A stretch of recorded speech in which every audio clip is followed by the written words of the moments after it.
Você já imaginou voar quase a distância da Terra até a Lua, usando só as próprias asas? Enquanto você dorme, existem aves cruzando oceanos inteiros, enfrentando tempestades e escuridão total, viajando milhares e milhares de quilômetros sem GPS, sem mapa, sem descanso. E o mais impressionante, muitas delas fazem isso todos os anos, na mesma rota, com uma precisão absurda.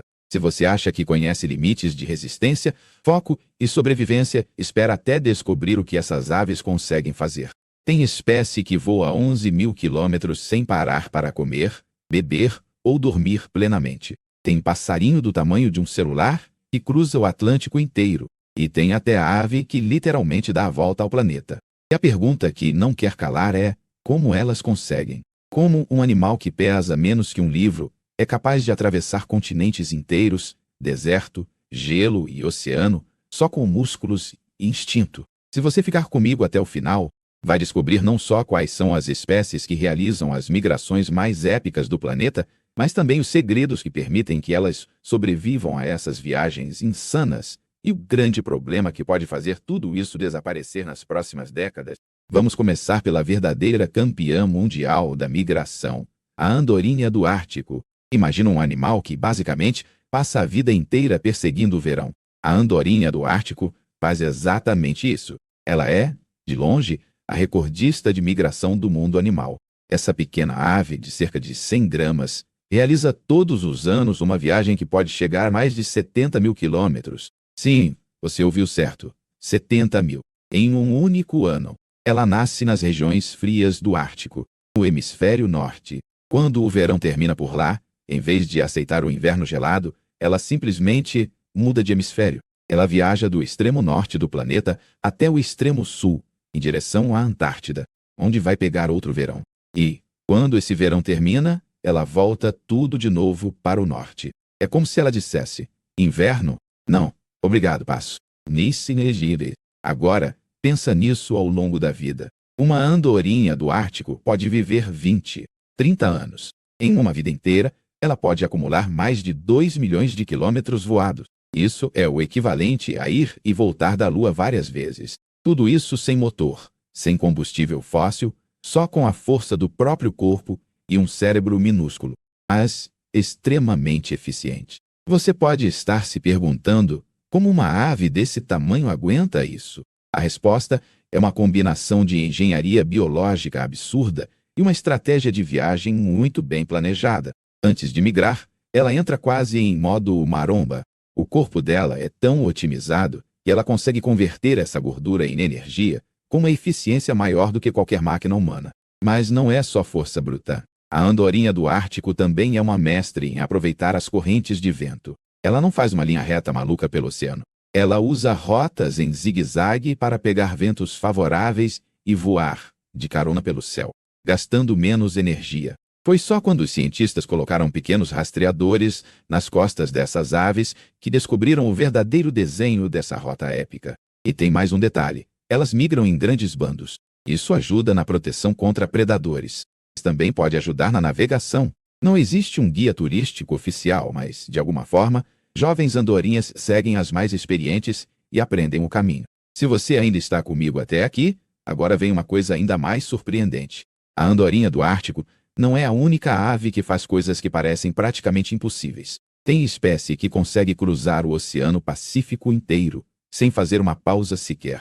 Vamos falar agora da maçarico de bico torto, também conhecido como Bar-tailed Godwit, que talvez seja o maior maratonista de todos os tempos no mundo das aves. Imagina sair do Alasca e ir até a Nova Zelândia, direto, sem escalas, sem pousar num navio, sem pousar numa ilha, sem parar em lugar nenhum. Essa é a façanha do maçarico de bico torto. Alguns indivíduos já foram registrados voando mais de 11.000 quilômetros sem parar. Estamos falando de cerca de 8 a 10 dias seguidos no ar. Essa ave é uma espécie de avião militar biológico. Antes da migração, ela entra em um processo de transformação física radical. O sistema digestivo encolhe, os músculos do voo ficam mais desenvolvidos, o fígado e o coração aumentam de tamanho para conseguir processar mais energia. É quase como se o corpo inteiro se reorganizasse para virar uma máquina de voo de longo alcance. Ela acumula tanta gordura que pode praticamente dobrar de peso antes de partir. Durante o voo, essa gordura é queimada de forma super eficiente. E à medida que ela voa, o corpo volta a se adaptar. Os órgãos, que não estão sendo usados tanto, vão reduzindo de tamanho para economizar ainda mais energia. Mas como ela não cai no sono? A verdade é que aves migratórias usam estratégias de sono bem diferentes das nossas. Algumas espécies conseguem dormir com apenas metade do cérebro, mantendo a outra metade alerta, o que permite que elas continuem batendo asas e navegando mesmo em repouso parcial. Outras fazem pequenos cochilos enquanto planam, aproveitando correntes de ar e a orientação. Como essa ave sabe que está indo para a Nova Zelândia e não para o meio errado do Pacífico, aí entra um dos maiores mistérios e, ao mesmo tempo, uma das maiores genialidades da natureza: a navegação. Os cientistas descobriram que muitas aves migratórias conseguem sentir o campo magnético da Terra. É como se elas tivessem uma bússola interna, provavelmente ligada a pequenas partículas magnéticas em seus corpos e a sensores na região dos olhos. Além disso, elas usam o Sol, as estrelas, o padrão de luz polarizada no céu e até cheiros para se orientar. Você já se perdeu indo a algum lugar novo com GPS, mapa e placa? Pois é. Essas aves atravessam o planeta com precisão, usando apenas o céu e o campo magnético como referência. Agora, se você está achando tudo isso extremo, segura, porque tem ave que faz viagem intercontinental com um tamanho que, sinceramente, parece piada. Vamos falar do maçarico pintado, o Red Knot, e de alguns pequenos passeriformes que vão te fazer repensar o que significa ser frágil. O maçarico pintado é um passarinho de médio porte, mas com um percurso digno de atleta olímpico.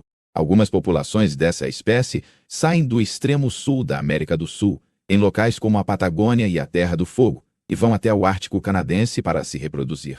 Isso significa cruzar praticamente todo o continente americano, indo do frio extremo do sul ao frio extremo do norte. Durante esse trajeto, eles param em áreas costeiras estratégicas, como a famosa Baía de Delaware, nos Estados Unidos. Ali, eles fazem algo parecido com um pit stop de Fórmula 1. Em poucos dias, comem uma quantidade absurda de alimento, principalmente ovos de caranguejo ferradura, acumulando gordura suficiente para seguir a jornada. Essa parada é tão crítica que, se por algum motivo a oferta de alimento cai, a migração inteira é comprometida.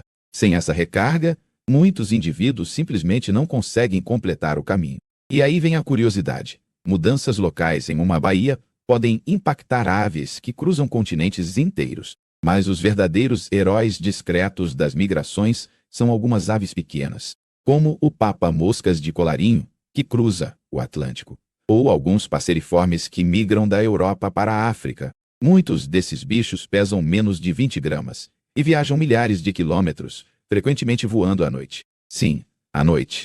Enquanto está tudo escuro, elas aproveitam temperaturas mais amenas, menos turbulência e menos predadores. Durante o dia, pousam para descansar e se alimentar. E, de novo, a navegação noturna delas é tão precisa que elas conseguem usar até a posição das estrelas como guia. Você ainda está aqui? Agora vem uma das histórias mais simbólicas de migração: as dos gansos e outros anatídeos que cruzam cadeias de montanhas gigantes, como o Himalaia. Sabe aquelas formações em V e V que você vê no céu quando gansos, cisnes ou patos migram? Aquilo não é só bonito. Aquilo é engenharia de aerodinâmica pura. Um exemplo impressionante é o ganso da cabeça barreta, também chamado de bar-headed goose. Essa ave migra entre regiões da Índia e áreas de reprodução na Ásia Central, passando pelo Himalaia. Ela chega a voar acima de 7.000 até 8.000 metros de altitude. Isso é a mesma altura dos aviões comerciais. Nesse nível, o ar é rarefeito, o oxigênio é pouco e a temperatura pode ser extremamente baixa. Para qualquer ser humano sem equipamento especial, isso seria uma receita para desmaio e hipotermia. Mas o ganso da cabeça barreta evoluiu um sistema circulatório e um tipo de hemoglobina super eficiente, capaz de extrair oxigênio em altitudes absurdas. O coração deles é extremamente forte e os músculos são adaptados para funcionar com pouco oxigênio. E aquela formação em EVI não é só estética. Ao voar assim, o ganso da frente quebra a resistência do ar, criando um vórtice que ajuda os de trás a aproveitarem a corrente. Eles se revezam na liderança, economizando energia para todos. É como se fosse um pelotão de ciclistas profissionais, alternando quem enfrenta o vento na frente.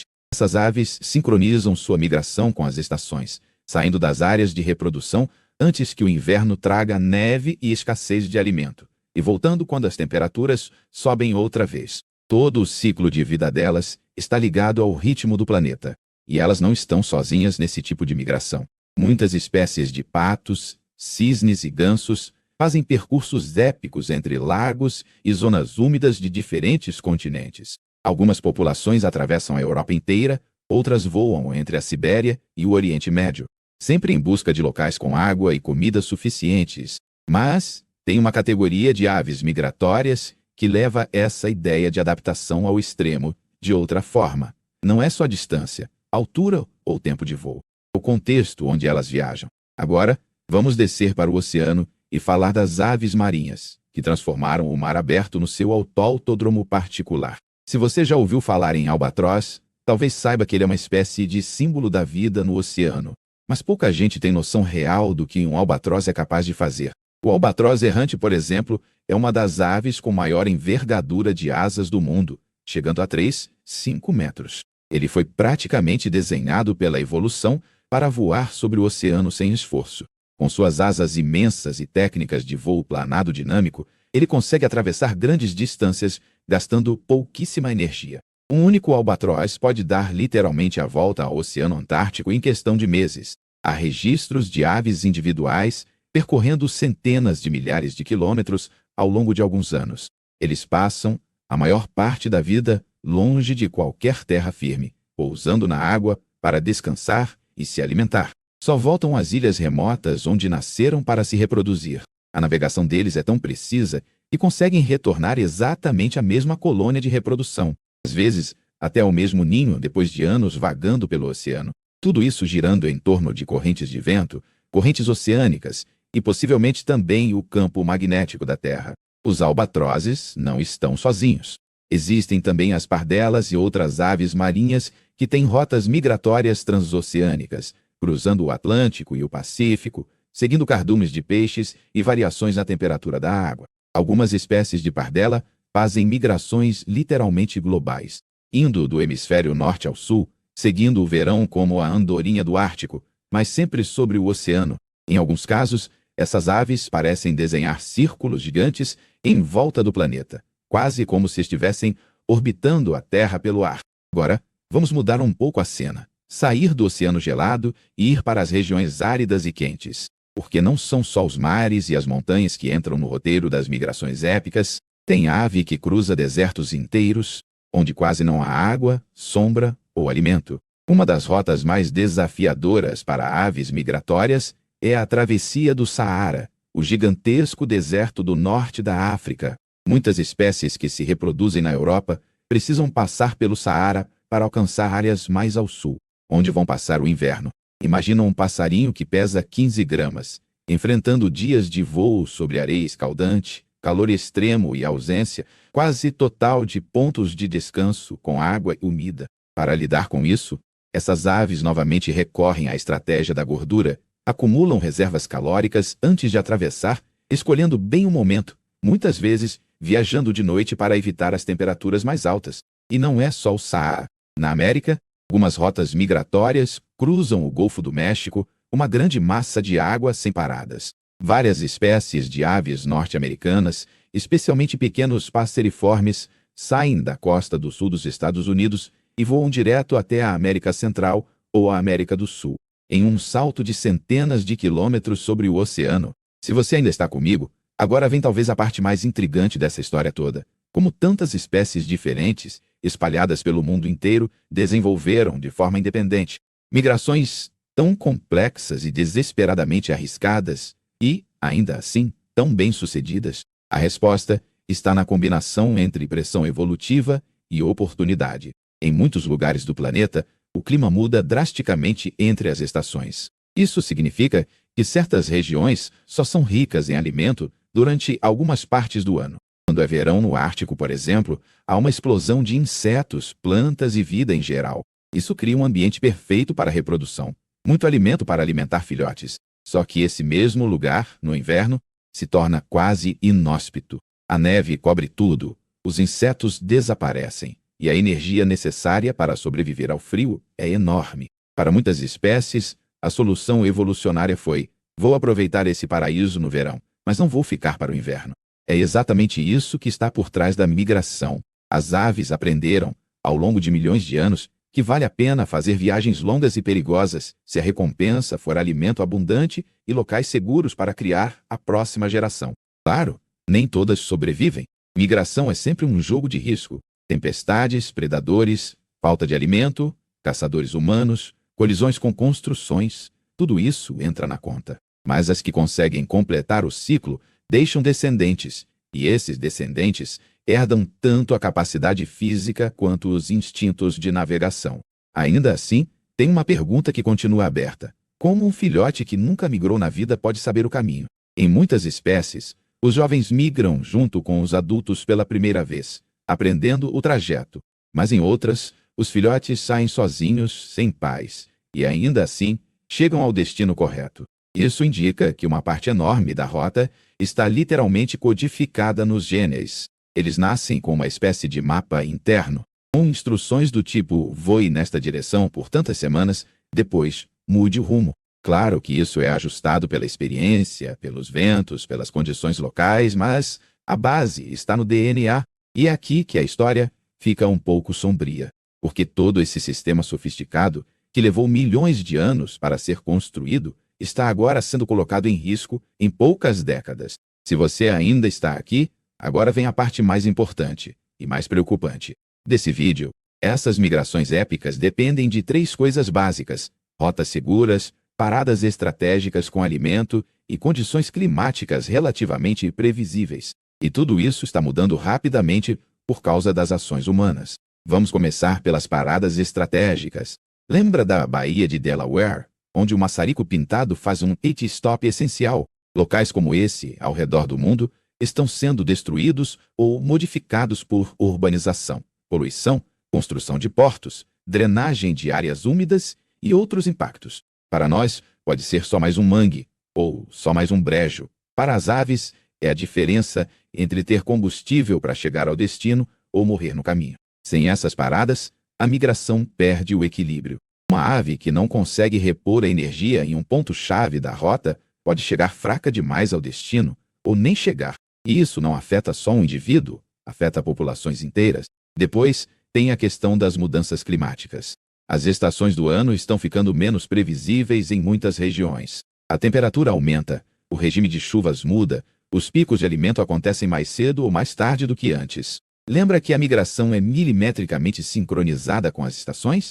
Uma espécie está programada para chegar em determinado lugar, em determinado momento, porque, historicamente, era quando havia mais insetos. E agora esse pico de insetos acontece antes ou depois, ela chega atrasada ou adiantada para o banquete. Resultado: menos alimento para adultos e filhotes, menor sucesso reprodutivo, quedas na população. Além disso, a rota em si está ficando mais perigosa. A poluição luminosa das cidades atrapalha a navegação noturna de muitas espécies. As aves se desorientam com luzes artificiais, colidem com prédios, torres de comunicação, linhas de energia. Milhões de aves morrem todos os anos assim. E tem ainda a caça ilegal e a captura, que em algumas regiões do mundo ainda são um problema sério. Imagina uma ave que viaja milhares de quilômetros, sobrevivendo a tempestades, predadores naturais, fome e cansaço, e acaba abatida ou capturada em uma rede em algum ponto da rota. É uma batalha desigual. Agora vem a parte mais surpreendente. Apesar de todo esse cenário pesado, as aves migratórias ainda mostram uma resiliência impressionante. Quando damos a elas um mínimo de chance, protegendo áreas-chave, reduzindo certos impactos, muitas populações conseguem se recuperar. Existem projetos internacionais de conservação focados especificamente em rotas migratórias. Porque, pensa, não adianta proteger só a área de reprodução no Ártico se a área de descanso na África está destruída. Não adianta cuidar da praia onde eles descansam se o local de alimentação no oceano está sem peixe por causa da pesca predatória. A migração é uma corrente. Se um elo quebra, todo o sistema sofre. É por isso que hoje se fala tanto em rotas migratórias ou flyways, corredores aéreos naturais que conectam continentes. Para proteger uma espécie migratória, é preciso pensar em escala global. Se você chegou até aqui, eu quero te convidar a olhar de forma diferente para aquele bando de aves que você vê alto no céu, em forma de VE, ou para aquele passarinho comum que aparece e desaparece em determinadas épocas do ano. Por trás de cada aparição simples, pode existir uma história épica de resistência, navegação quase impossível e uma dança milenar com as estações do planeta. A andorinha do Ártico percorrendo o planeta atrás do verão. O maçarico voando 11 mil quilômetros sem pousar. O ganso cruzando o Himalaia quase na mesma altitude que um avião. O albatroz dando a volta ao oceano como se estivesse passeando pelo mundo. E todos esses animais dependem de um equilíbrio frágil que hoje está nas nossas mãos. Então, o que você pode fazer na prática, além de se encantar com essas histórias? Muita coisa. Você pode apoiar projetos de conservação de aves migratórias, mesmo que seja só divulgando informações. Pode pressionar por proteção de áreas naturais na sua região, principalmente zonas úmidas, manguezais, áreas costeiras. Pode reduzir a poluição luminosa em casa, desligar luzes externas desnecessárias à noite, especialmente em épocas de migração. Pode também consumir informação de maneira crítica. Quando ouvir falar de obras em áreas de mangue, lagos, restingas ou praias, já vai saber que aquilo pode ser um ponto crucial para aves que atravessam continentes. E, claro, pode observar aves. Quanto mais gente se conecta a elas, mais difícil fica ignorar o problema. As migrações épicas das aves são uma das provas mais impressionantes de que a natureza é capaz de coisas que, para nós, parecem sobrenaturais. Mas, ao mesmo tempo, elas são um lembrete claro de que tudo está interligado. O que acontece em um pequeno trecho de costa pode afetar uma espécie que viaja da Antártida ao Ártico. Se essas histórias te surpreenderam, eu quero ouvir de você qual dessas aves mais te impressionou. A andorinha do Ártico que, praticamente, persegue o verão? O maçarico que atravessa oceanos sem parar? O ganso que escala o Himalaia voando?